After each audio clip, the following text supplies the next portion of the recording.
APR FC inyagiye Rayon Sports ibitego 3-0. Wari umukino wa karindwi wa shampiyona y'icyiciro cya mbere mu mwaka wa 2025-2026 wabereye kuri Stade Amahoro kuri uyu wa gatandatu. Uyu mukino watangiye abakinnyi b'ikipe ya Rayon Sports bahuzagurika cyane, ibi byatumaga abakinnyi ba APR FC bagira ubwisanzure cyane mu kibuga.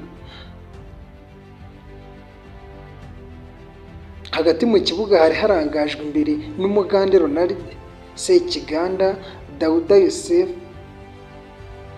na Ruboneka Jean Bosco wabaye umukinnyi mwiza w'umukino. Ku guhuzagurika ku ruhande rw'ikipe ya Rayon Sports rwakomeje ku bakinnyi bakinaga bugarira ku mpande barimo kapiteni Serumogo Ali, Musore Prince wakinaga ku ruhande rw'ibumoso. Umugande Ronald Sekiganda yafunguye amazamu ku minota 26 kuri koroneri yaritewe neza na Ruboneka Jean Bosco, maze nyuma y'iminota 11 gusa ku minota 37 ikipe ya APR FC ibona ikindi gitego. Cyari igitego cya kabiri ku ishoti rikomeye ryatewe n'Umugande Hakimu Kiwanuka, umunyezamu wa Rayon Sports Paferi Nzira agerageje kurikuramo usanga rutahizamu wa APR FC ukomoka mu gihugu cya Cote d'Ivoire William Kitogo ahagaze neza atsinda igitego cya kabiri. Igice cya mbere kirangira ari ibitego 2-0 bya APR FC.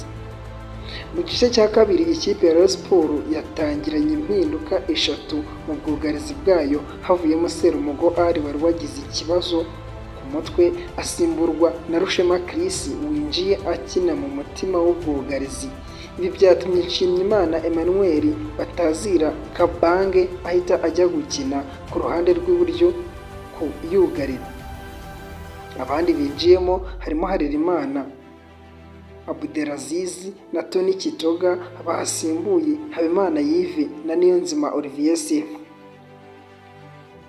Mu mpera z'umukino ku munota wa 93 myugariro Rushema Chris yakoze ikosa rikomeye cyane, asubiza umupira inyuma ku munyezamu uhita uba mugufi, usanga rutahizamu wa APR FC wari winjiye asimbura ari we wenyine ahita atsinda igitego cya gatatu cy'ikipe ya APR FC.